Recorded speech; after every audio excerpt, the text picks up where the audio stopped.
তিনি তোমাদের হচ্ছে পরম সতর্ক। ফাহজারুহুম, অতএব তোমরা এখান থেকে সতর্ক অবলম্বন করো। আল্লাহ কি বললেন? সন্তান, ছেলে মেয়ে, বিবি, এগুলো তোমাদের শত্রু। এগুলো তোমাদের কে? শত্রু। সাবধান, এদের কাছ থেকে তোমাকে সাবধান অবলম্বন করতে হবে। এবার শত্রুটা কেমন হবে? শত্রুটা কেমন হবে? হাদিসের ভাষাতে অনেক কথা উল্লেখ করা আছে, তবে আমি অত লম্বা দিকে যাব না। শুধু একটা এক্সাম্পল চার্ট আপনার কিনা হাদিসের উপমা আপনাকে দেব।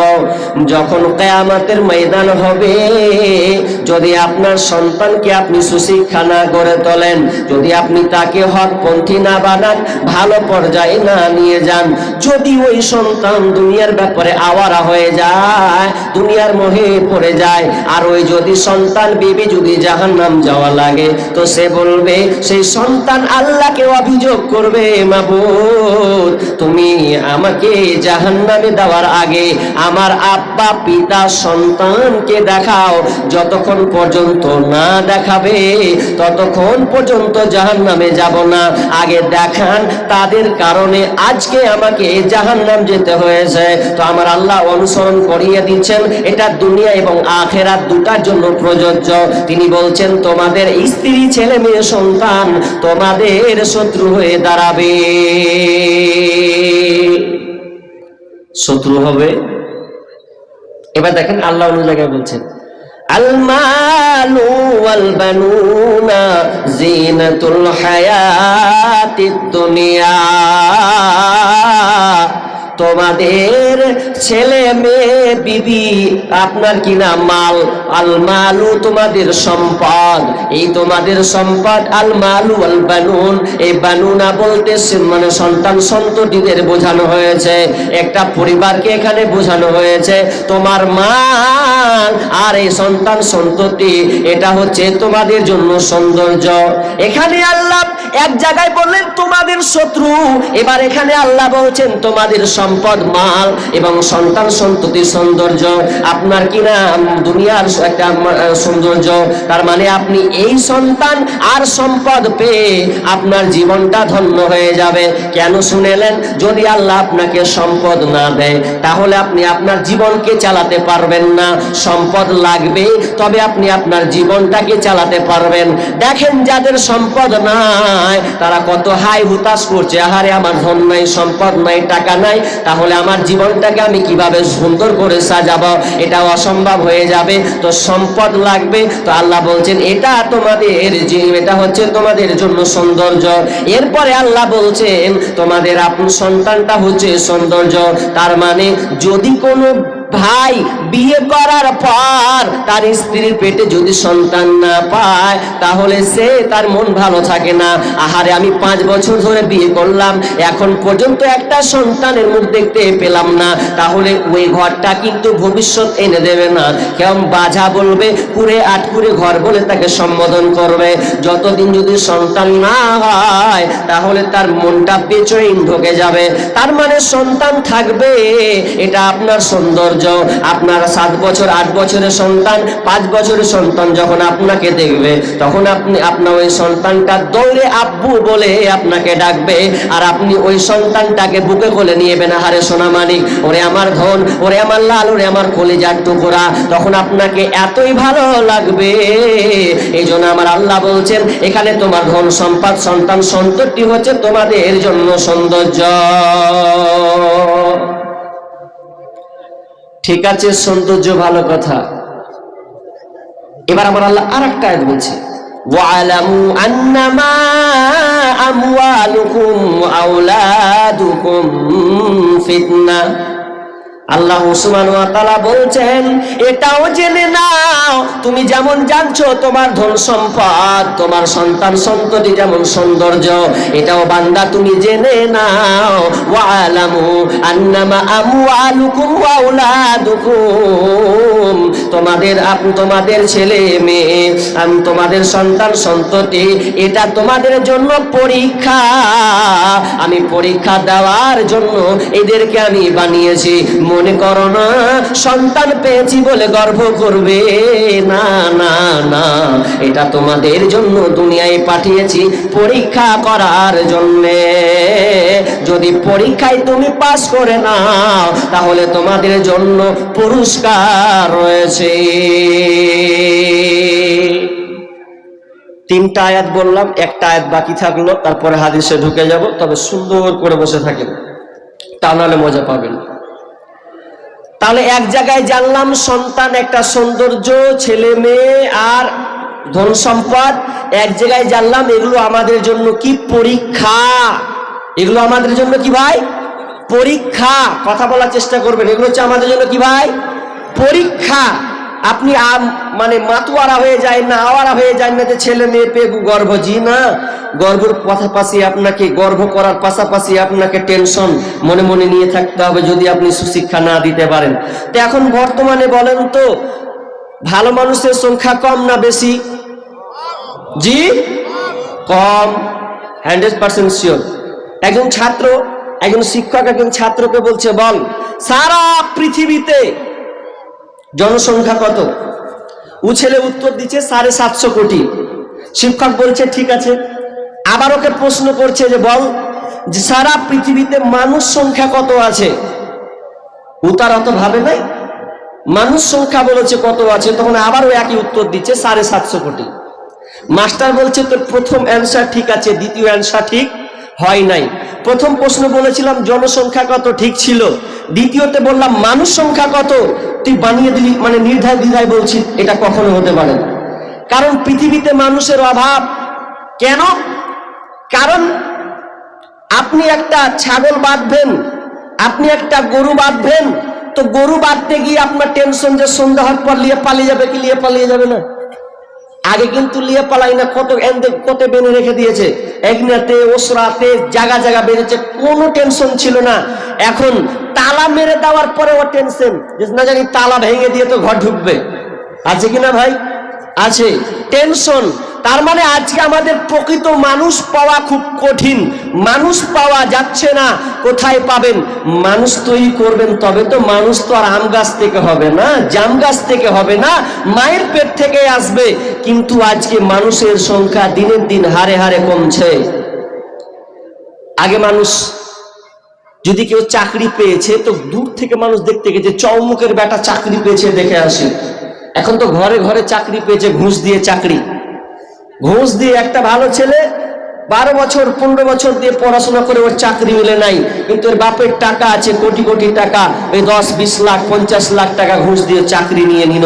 একজন ডাক্তার, বর্তমানে প্রকৃত ডাক্তার পাওয়া যায় না। কেন? আজকে ডাক্তার নিতে গেলে এখন ডিগ্রি করা লাগে না, ডিগ্রির পাশাপাশি তাকে কি করতে হয়? ঘুষ দিতে হয়। ঘুষ নিয়ে সে নাম্বার নিয়ে MBBS পাস করে নিল, সে এখন ডাক্তার হয়ে গেছে। প্রকৃত ডাক্তার পাওয়া যায় না। পাবেন কি করে? প্রকৃত মানুষই তো নাই। ইট পাথরের শহর জুড়ে মাটির কোনো মানুষ নাই, কোথায় গেলে পাব বলো কাদা মাটির মানুষ ভাই। ইট পাথরের শহর জুড়ে মাটির কোনো মানুষ নাই, কোথায় গেলে পাব বলো কাদা মাটির মানুষ ভাই। আকাশ চুম্বি দালান কোঠা এই শহরে ভরা, মানুষগুলির হৃদয় যেন পাথর দিয়ে গড়া, হায় রে পাথর দিয়ে গড়া। আকাশ চুম্বি দালান কোঠা এই শহরে ভরা, মানুষগুলির হৃদয় যেন পাথর দিয়ে গড়া, হায় রে পাথর দিয়ে গড়া। মাটির মানুষ হইয়া জানো, মাটির মানুষ হইয়া জানো, মাটির ছিটা নাই, কোথায় গেলে পাবো বলো কাদা মাটির মানুষ ভাই, কোথায় গেলে পাবো বলো কাদা মাটির মানুষ ভাই। ইট পাথরের শহর জুড়ে মাটির কোনো মানুষ নাই, কোথায় গেলে পাবো বলো কাদা মাটির মানুষ ভাই, কোথায় গেলে পাবো বলো কাদা মাটির মানুষ ভাই। ইট পাথরের দালানগুলি যেমন করে গাথা, মানুষগুলির মনটা যেন মিলে গেছে সেথা, হায়রে মিলে গেছে সেথা। ইট পাথরের দালানগুলি যেমন করে গাথা, মানুষগুলির অন্তরগুলো মিলে গেছে সেথা, হায়রে মিলে গেছে সেথা। মাটির মানুষ হইয়া জানো, মাটির মানুষ হইয়া জানো, মাটির ছিটা নাই, কোথায় গেলে পাবো বলো কাদা মাটির মানুষ ভাই, কোথায় গেলে পাবো বলো কাদা মাটির মানুষ ভাই। ইট পাথরের শহর জুড়ে, ইট পাথরের শহর জুড়ে মাটির কোনো মানুষ নাই, কোথায় গেলে পাবো বলো কাদা মাটির মানুষ ভাই, কোথায় গেলে পাবো বলো কাদা মাটির মানুষ ভাই। মানুষের অভাব, আপনি যেখানে যাবেন নিষ্কৃতি পাচ্ছেন না। আপনি একটা বিচার দিলেন, বিচারটা দেওয়ার পরে আপনি ইনসাফ বিচার পাচ্ছেন না, আপনাকে ব্যাক করে দিচ্ছেন। তার মানে আপনি বুঝবেন, নির্দোষ হয়ে যদি আপনি বিচার সঠিক না পান, তাহলে আপনি জানবেন আপনি কোনো মানুষের কাছে যায়নি, আপনি বেঈমানের কাছে গিয়েছিলেন। ডাক্তারের কাছে গিয়ে যদি আপনি সুচিকিৎসা ভালো করে না পান, তাহলে আপনি জানবেন ডাক্তারের কাছে নয়, আপনি কসাই আপনার ডাকাতের কাছে গিয়েছিলেন। তাহলে পৃথিবীটা এমন একটা পর্যায়ে চলে গেছে, প্রকৃত মানুষের অভাব মানুষ পাওয়া যায় না। যেখানে যাবেন আপনি ধোঁকা খাবেন, আপনি বাজারে যাবেন, ঘাটে যাবেন, আপনি যেখানে আপনি যান না কেন, প্রকৃত মানুষের অভাব। তার কারণটা শুনেলেন, আমরা মূল ফ্যাক্টরি জায়গায় আমরা ভুল কাজ করেছি। মানুষ তো তৈরি হবে মায়ের পেট থেকে, তো মা বাবার যে দায়িত্ব, নৈতিক দায়িত্বটা ছিল, ওই দায়িত্ব থেকে আমরা অনেকটা পিছিয়ে গেছি। এই জন্য আমরা আজকে বর্তমানে সন্তান, প্রকৃত মানুষ, আবির্ভাব মানুষের জন্ম আমরা দিতে পারি না। আমার আল্লাহ বলছেন, ইয়া আইয়ুহাল্লাযীনা আমানু, হে ঈমানদারেরা, হে ঈমানদারগণ, তোমরা যারা আমার প্রতি বিশ্বাস রেখেছ তোমরা শোনো। ইয়া আইয়ুহাল্লাযীনা আমানু কু আনফুসাকুম ওয়া আহলিকুম নারা, তোমরা আগে নিজে বাঁচো, তারপরে তোমার আহাল পরিবারকে তুমি বাঁচাও। আগে নিজে বাঁচার চেষ্টা করবে, যখন তুমি নিজেকে বেঁচে যাবে, পরিত্রাণ পাবে, যখন তুমি জানবে যে আমি বাঁচার চেষ্টা করেছি, এবার তুমি শুরু করে দাও ওয়াহালিকুম নারা, তোমার আহাল পরিবারকে তুমি বাঁচাবে। ওয়ানফুসাকুম ওয়াহালিকুম নারা, ও তো কোনখান থেকে? জাহান্নামের আগুন থেকে। এই জাহান্নামটা কেমন? ওয়াকুদুহান নাসু ওয়াল হিজারা, এই জাহান্নামটা হচ্ছে মানুষ এবং ইন্ধন হবে। এই জাহান্নামের ইন্ধন হবে মানুষ এবং পাথর। এখানে কেউ জমবে না, এখানে কেউ জ্বলবে না। যদি জ্বলে তো একটা ইনসান, আর পাথরকে জ্বালানো হবে। এই পাথরটা কেন জ্বালানো হবে? মানুষ তো জ্বললে যথেষ্ট ছিল, কিন্তু এখানে পাথর কেন ভরবে? পাথর কি কোনো লকড়ির বস্তু নাকি?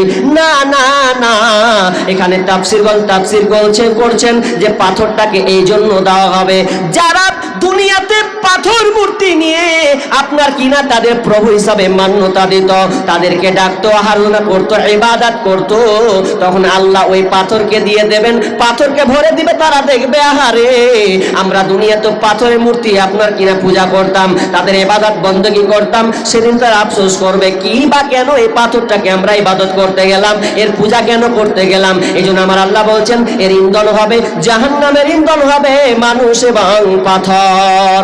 এই আমার আল্লাহ বলছেন, এই পৃথিবীর ঈমানদারেরা, তোমরা জাহান্নাম, এই জাহান্নাম থেকে বাঁচার চেষ্টা করো। এই জাহান্নাম এত উত্তপ্ত, কঠিন, আমাদেরকে বাঁচাই লাগবে।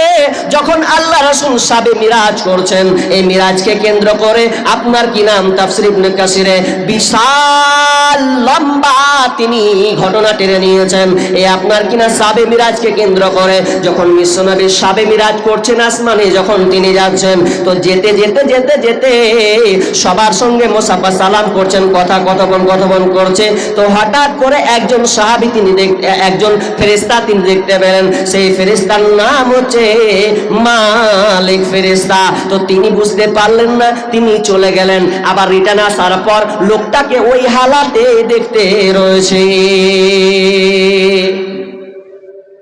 মানুষ যদি আসে তো আনন্দ আত্মহারা হয়ে যায়, এই লোক এসে সুন্দর, মেহমান আসলে আপনার জানটা ঠান্ডা হয়ে যায়।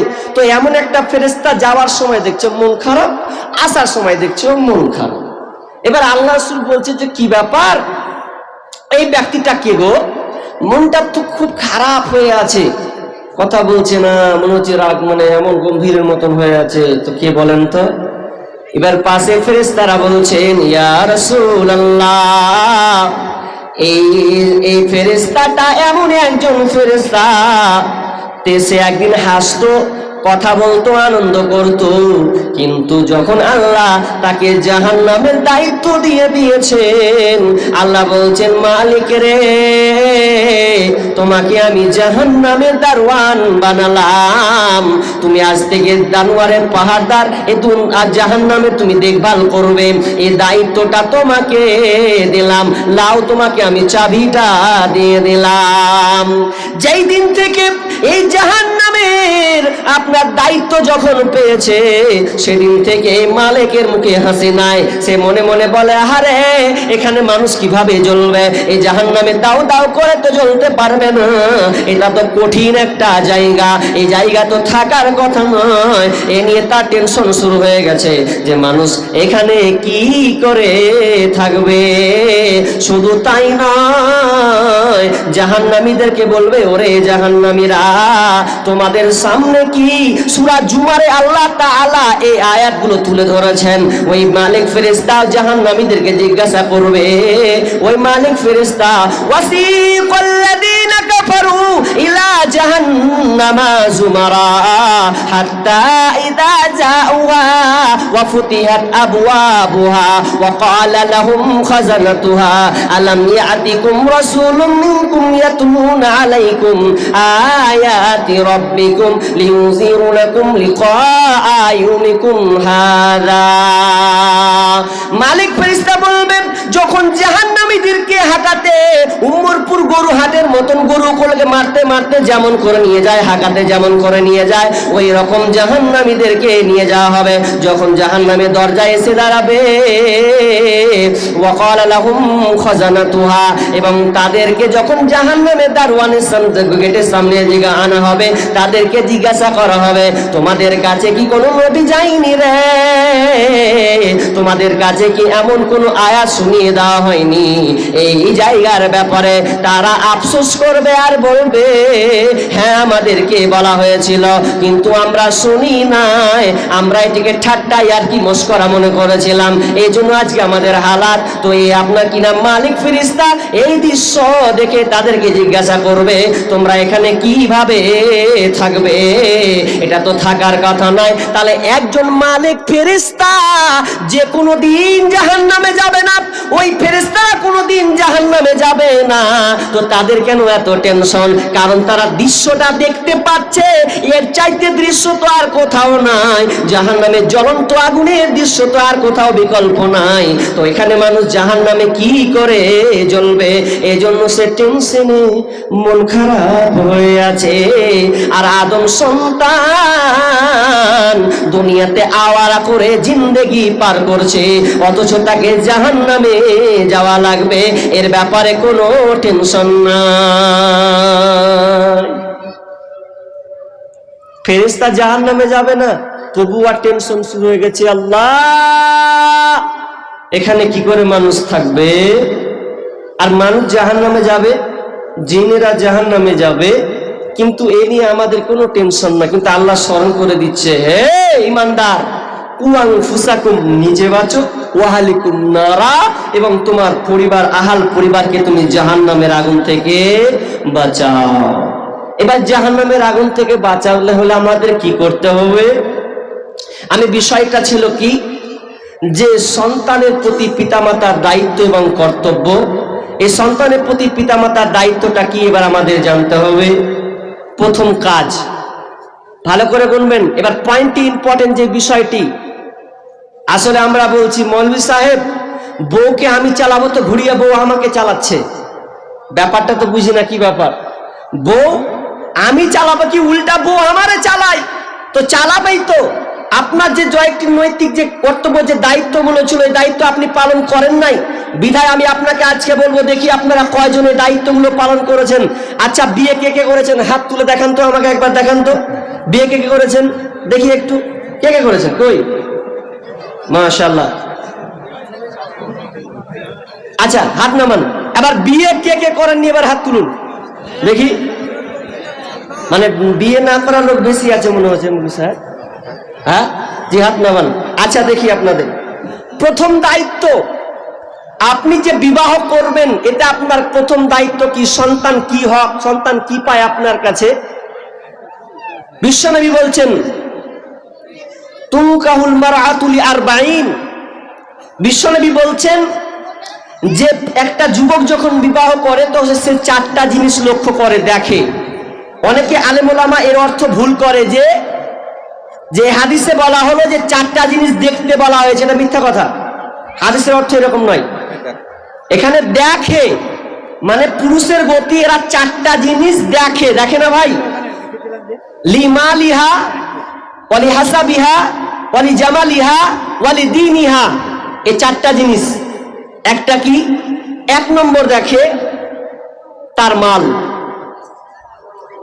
মেয়েটার সম্পদ, ওর বাপের টাকা পয়সা আছে কিনা দেখে না? প্রথম তো আগের ভাই ওটা টাকা পয়সা আছে কিনা এটা দেখে। তারপরে ওয়ালি হাসাবিহা, এবং তার বংশ গৌরব, বংশ কেমন এই জিনিসটা দেখে কি দেখে না? দেখে যে কেমন বংশ আছে। ওয়ালি জামালিহা, এবং মেয়েটার সৌন্দর্য, চেহারা দেখতে কত সুন্দরী এটা দেখে। ওয়ালি দীনিহা, দিন। কিন্তু আমরা তিনটাকে বেশি প্রাধান্য দিই, একটাকে কিন্তু দিই না। অথচ বিশ্বনবী বলছেন ফাজফার বিজাতিদ দ্বীন, তুমি দিনটাকে প্রাধান্য দাও। এই দিন প্রাধান্য দিলে তোমার সংসার কি হবে? সুখের হবে। কিন্তু আমরা দেখি না। আজকালকার দেখতে গিয়ে বউ দেখতে গিয়েছি একদম, তা আবার বউ দেখার ফ্যাশন কত, কে কে যায় দেখতে গো? হায় আল্লাহ, একটা মেয়েকে দেখার জন্য 7 বৈঠক করা লাগে, 10 বৈঠক করা লাগে। একটা মেয়েকে 10 বার 7 বার পর্যন্ত দেখে। প্রথমে যাবে বন্ধু, যাবে বন্ধুকে বলছে চনাবে বিয়ে দেখতে যাবো, তখন তুই যাবে, তুই যাবি না শালা, তুই যাবি না, আমার বিয়ে হবে তুই দেখতে যাবি না? তখন একদম চললো দেখতে। তো কবে তোকে নিয়ে আসবো পালসার গাড়িতে, চিন্তা কেন করছিস? তুই উচ্চাখানে চাপবি, আমি নিচে থাকবো। পালসার গাড়ি তো গুন্ডা, ওতে নিয়ে যাবে। ওখান থেকে নিয়ে চলে গেল, দিয়ে আবার এক অপরকে কি করছে? বন্ধু আছে, চাচা আছে, বাপ আছে, আর বোনু আছে, আর শালা আছে, সবাই নিয়ে একটা মেয়েকে দেখছে, এক অপরকে প্রশ্ন করছে। দেখেন কেমন প্রশ্ন বলছে, কার কি প্রশ্ন করবি? প্রথমে প্রশ্ন করছে যে তুমি কোন ক্লাসে পড়ো? তো ধরো 9 বা 10-এ পড়ি। আচ্ছা মাস, খুব ভালো। আগে কিন্তু খুব জিজ্ঞাসা করতো সূরা ফাতিহা পড়ো কিনা, নাস পড়ো কিনা, সূরা কাফেরুন পড়ো কিনা। তো এখন আর ওটা অত প্রশ্ন করে না, প্রশ্ন করে বিড়ি বাঁধতে জানো? করে না? কতটি বিড়ি বাঁধবে? বিড়ি বাঁধতে জানো? হ্যাঁ জানি বিড়ি বাঁধতে। এবার কতটি বিড়ি বাঁধবে? ঘন্টায় কতটি পড়ো? 250 না 300টা। তাহলে বিড়ি বাঁধাটা দেখছে, আর প্রশ্ন করলো না তুমি কোরআন জানো কিনা। আসলে দুঃখ কোথায় জানেন? মানুষ যখন দেখবেন অনেক সময়, আচ্ছা গরুর মাংস কে কে কিনেছেন নিজের হাতে? হাত তোলেন তো। নিজের হাতে, নিজের হাতে। আচ্ছা অনেকে গরুর মাংস কিনতে গিয়ে আপনি কি বলেন? এই হাড্ডি দিবি না, সাবধানে, সব ভালো ভালো গোশ দিবি, বলি না আমরা? বলি তো। আর বাড়ি এসে বিবি যখন থালা ধুকে, দোকানে হাড্ডি দিতে পারিস না, তখন ও হাড্ডি খুঁজছে। ও বাবু দোকানওয়ালাকে বলে দিয়েছে যে গোশ ভালো দে, আর এখন বলছে যে হাড্ডি নাই, হাড্ডি দে।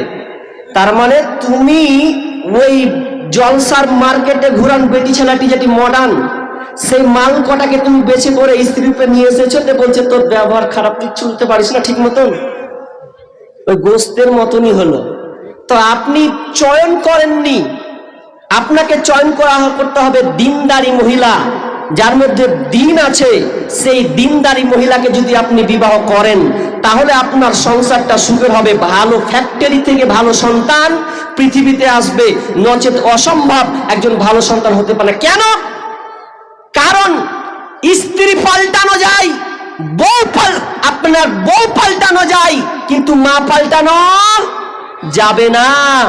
আপনি চয়ন করেছেন সুন্দরী একজন মহিলা, দেখলেন যে আমার সুন্দরী মহিলা দরকার, কিন্তু আপনার সন্তান, যে সন্তানটা পৃথিবীতে আসবে, ওর তো কার দরকার? সুন্দর মায়ের দরকার নয়? তাহলে সেই সন্তানটার কথা তো আপনাকে ভাবতে হবে। কারণ আজকালকার আমরা চয়ন করছি না, নির্বাচন করছি না, দিনদার মহিলাকে আমরা আজকে প্রাধান্য দিই না। কারণ আমরা দেখছি মাস্টার পাস ম্যাডাম, সে আপনার কিনা কতটুকু সে উচ্চ শিক্ষিত হয়েছে, এটা নিয়ে আমরা আজকে আত্মরাহ হয়েছি। এই জন্য সংসারে বেশিরভাগ ক্ষেত্রে দেখবেন, আপনি পেপার পত্রিকা, আপনি নিউজ খুলুন, আজকে তালাকগুলো কেন হয়? তালাক এই জন্য হয়, মেয়েটা বেশি শিক্ষিত আছে, না হয় ওই মেয়ের দিন সম্পর্কে তার জ্ঞান নাই।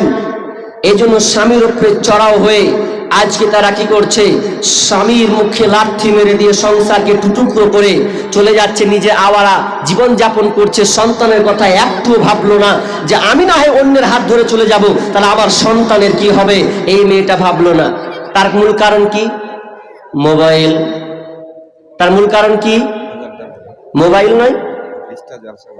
এই মোবাইল থাকার কারণে আজকে এরকম হয়েছে। আমি গজলটা প্রায় জায়গাতে বলেছি, তো বাস্তবতা বলে আমি বলেছি। কারণ আজকালকার 3 সন্তানের মাও পালায় না? পালাই তো, অবশ্যই পালাই। হায় রে হায়, ভাই রে ভাই, এ কেমন যুগ এসেছে। मिस्टर सिराज खान, आपका फोन आ रहा है, फोन उठाओ। आपका कॉल आया। मिस्टर सिराज खान, आपका फोन आ रहा है, फोन उठाओ। आपका कॉल आया। मिस्टर सिराज खान, आपका फोन आ रहा है, फोन उठाओ। आपका कॉल आया। স্বামী সন্তান পর করে মোবাইল আপন করেছে, স্বামী সন্তান পর করে মোবাইল আপন করেছে। হাই রে হাই, ভাই রে ভাই, এ কেমন যুগ এসেছে। আজকে মিস কল, কালকে ডাইরেক্ট, পরশুতে পরিচয়, চতুর্থ দিন আপা বলে খাড়া হয় দরজায়। স্বামী জিজ্ঞেস করলে বলে আত্মীয় এসেছে। হাই রে হাই, ভাই রে ভাই, এ কেমন যুগ এসেছে। হাই রে হাই, ভাই রে ভাই, এ কেমন যুগ এসেছে। 24 ঘন্টায় নাই রে বিশ্রাম, ফোন বুকের ভিতরে, উদাস উদাস মন তাহারি সংসার করে না রে। বিদেশে পাঠাইয়া স্বামী, বিদেশে পাঠাইয়া স্বামী বন্ধুর সাথে ঘরে। হাই রে হাই, ভাই রে ভাই, এ কেমন যুগ এসেছে। হাই রে হাই, ভাই রে ভাই, এ কেমন যুগ এসেছে। ঠিক মতো আহার জুটে না, দামি ফোন তার হাতে, নগ্ন সিনেমার ফোন চ্যাট করে ঘুমায় অনেক রাতে। ঠিক মতো আহার জুটে না, দামি ফোন তার হাতে, নগ্ন সিনেমার ফোন চ্যাট করে ঘুমায় অনেক রাতে। সময় থাকতে হয় রে পুরি, সময় থাকতে হয় রে পুরি, বলবো কার কাছে। হাই রে হাই, ভাই রে ভাই, এ কেমন যুগ এসেছে। এই মোবাইলে যোগাযোগ করে 3 সন্তান এরই মা, নতুন সংসার করব বলে হয়ে যায় দিবানা। ঠিক কিনা? এই মোবাইলে যোগাযোগ করে 3 সন্তানের ওই মা, নতুন সংসার করব বলে হয়ে যায় দিবানা। এই মোবাইল কারো চলছে আবার, এই মোবাইল কারো চলছে আবার, কারো আবার জ্বলছে। হায় রে হায় ভাই রে ভাই, এ কেমন যুগ এসেছে। স্বামী সন্তান পর করে মোবাইল আপন করেছে। হায় রে হায় ভাই রে ভাই, এ কেমন যুগ এসেছে। তাহলে প্রথম নম্বর সুন্দর মা আপনি চয়ন করবেন। তো বিশ্বনবী বললেন তুমি দিনদারিকে প্রাধান্য দাও। তাহলে দিনদারি মহিলা, দিনদারি বিবি যদি তুমি ঘরে নিয়ে আসো, তাহলে তোমাকে আর টেনশন করা লাগবে না। যদি তুমি দিনদারি বাদ দিয়ে তুমি চেহারা খুঁজতে যাও, তার বংশ দেখতে যাও, তার সম্পদ তুমি যদি দেখতে যাও, আর দিনটাকে যদি প্রাধান্য দাও, অন্যান্য জায়গায় হাদিসের বিবরণে বলেছেন ওই সংসার তোমার অশান্তি হবে। সুন্দর স্ত্রী যদি না পান, তাহলে পুরুষের জন্য ওই সংসারটা হচ্ছে একদম ভারী, একদম কঠিন হয়ে পড়বে। তো অতএব বিষ্ণু বলছেন যখন তুমি বিবাহ করবে যুবকের দল, তো প্রথম নম্বর তুমি দিনদারি মহিলা তুমি চয়ন করবে। দিনদারি মহিলা যদি চয়ন করা যায়, তাহলে এখানে 2টা জিনিস লাভ হবে। এক তোমারও লাভ হলো, নাম্বার 2 সন্তানের লাভ হলো, কারণ সে সুন্দর দিনদারি মা পেয়ে গেল। তাহলে প্রথম কি লাগবে? সুন্দর মা। তাহলে সন্তান প্রথম হক সে বাপ মায়ের কাছে পায় সুন্দর মা, সৎ চরিত্রবান আল্লাহওয়ালি মা একজন সে পাবে। ডাক্তারেরা বলে না স্বাস্থ্য কয় প্রকার? স্বাস্থ্য 2 প্রকার, একটা শারীরিক স্বাস্থ্য, একটা মানসিক স্বাস্থ্য। শারীরিক স্বাস্থ্য ডাক্তার কি বলে যে আপনার বিবিকে আপনি সুন্দর করে রেস্ট করাবেন, তাকে ভালো ভালো ভিটামিন খাওয়াবেন, ফল ফ্রুট খাওয়াবেন। যদি আপনি খাওয়ান, যদি আপনি এগুলো খাওয়ান, তাহলে আপনার স্ত্রীও ঠিক থাকবে, আপনার বাচ্চাও ঠিক থাকবে। এটা ডাক্তারের। কিন্তু মানসিক স্বাস্থ্য ব্যাপারে তো আমি একটুও তো ভাবি নাই। মানসিক স্বাস্থ্য বিজ্ঞানীরা স্বাস্থ্যকে 2 ভাগে ভাগ করেছেন, এক শারীরিক স্বাস্থ্য, একটা হচ্ছে মানসিক স্বাস্থ্য। শারীরিক স্বাস্থ্য আপনি যেমন খাবেন সেরকম সুন্দর থাকবে, ডাক্তাররা তাই বলে, ভালো ভালো ভিটামিন আপনার স্ত্রীকে লিখে দেয়। পাশাপাশি মানসিক স্বাস্থ্য হচ্ছে এটাই যে আপনার স্ত্রী যদি ভালো হয়, কোরআন পড়নেওয়ালা হয়, যদি সে দৈনন্দিন কোরআন তেলাওয়াত করে, 5 ওয়াক্ত নামাজ পড়ে আদায় করে, তাহলে ওই প্রভাবটা বাচ্চার উপরে পড়বে কি পড়বে না? পড়বে। যদি মা যেমন নামাজ পড়বে তেমনই হবে, তেমনই ইমানদার তৈরি হবে। কিন্তু দুঃখজনক হলেও আজকে আমরা দুর্ভাগ্য, আপনাদের এদিকার মেয়ে কেমন আমরা জানি না, তো আমাদের ওই দিককার মেয়ে পেটে ছেড়ে নিয়ে ঝগড়া করছে গো। আজীব জ্বালা। ও যে আনলোড হয়ে আছে, ওকে যে ভাবতে হবে এটা নেই। মারপিট লেগেছে মানে ও কোমর বেঁধে দিল, বেরিয়ে পড়লো। তো ও যে যত ওই মানসিক স্বাস্থ্য, ও যে ঝগড়া করছে, গালি দিচ্ছে, এইভাবে প্রতারণা করছে, মুখ দিয়ে একদম বাজে বাজে তার ভাষা বের করছে, সন্তানের উপরে প্রভাবটা পড়বেই। মা যেমন হবে সন্তান ওই রকমই মায়ের পেট থেকে তৈরি হবে আর পৃথিবীতে আসবে। আপনি গাল দিবেন তো বাচ্চা 2 দিন পর বের হয়ে পড়বে শালা বলেই বের হবে। কারণ আপনার যেমন সৎ চরিত্র, আপনার ছেলে ওই আপনার মেয়ের ওই প্রভাবটা পড়বে। আশ্চর্য লাগে, আজকালকার মা বাপ কোরআন ছেড়ে দিয়েছে। কোরআন যদি পড়তো তাহলে সন্তানটা, আমি আগে বলেছি সন্তানের প্রকৃত মানুষের অভাব, তার কারণ আমাদের কারণেই আমরা আজকে পেটে সন্তান নিয়ে আমরা কোরআন পড়তে পারি না, 5 ওয়াক্ত নামাজ পড়তে পারি না। কিন্তু সিরিয়াল দেখার দিকে 1 নম্বর, 1 নম্বর নয়, ভালো 1 নম্বর। মানে কি ও আমাদের, আপনারা কি বলেন না, আমরা আমাদের দিকে ফের কাজা আদায় করে। কাজা নামাজ কাজা নয় রে ভাই, সিরিয়াল কাজা। মানে রাত্রে ছুটে গেছে কোনো কারণে, সকাল হবে তো সকালে ওই কাজা আদায় করে, যতক্ষণ পর্যন্ত কাজা আদায় না হবে ততক্ষণ কাজ পড়ে থাক, টেনশন নাই। আপনি বলতে যাবেন তো বাটাম দিবে, কিচ্ছু করার নাই। আপনি চাইতে গেলেও পাবেন না, কারণ আপনি ভুল করেছেন কি টিভি দিয়ে। আর টিভি দেখছে মা, যেটাই দেখছে সেটাই বাচ্চার উপরে প্রভাব। বাচ্চাকে মোবাইল, আপনার হাতেও, স্ত্রীর হাতেও কি মোবাইল এবং প্লাস টিভি দেওয়া হয়েছে। টিভি দেখে কি দেখে? স্টার জলসা আর জি বাংলা ধ্বংস করলো আমার সোনার বাংলা। শুনি যুবক যুবতীর মুখে মুখে, বুঝে না সে তো বুঝে না রে গান, পড়ে না কোরআন ওরা পড়ে না কোরআন, পড়ে না কোরআন ওরা পড়ে না কোরআন। স্টার জলসা আর জি বাংলা ধ্বংস করলো আমার সোনার বাংলা। শুনি যুবক যুবতীর মুখে মুখে, বুঝে না সে তো বুঝে না রে গান, পড়ে না কোরআন ওরা পড়ে না কোরআন, পড়ে না কোরআন ওরা পড়ে না কোরআন। পড়েছে তারা ইংলিশ মিডিয়ামে, তাই বাপকে ডাকে ড্যাডি নামে। আব্বা বাপু আল্লাই, তারা পড়েছে আজ ইংলিশ মিডিয়ামে, তাই বাপকে ডাকে আবার ড্যাডি নামে।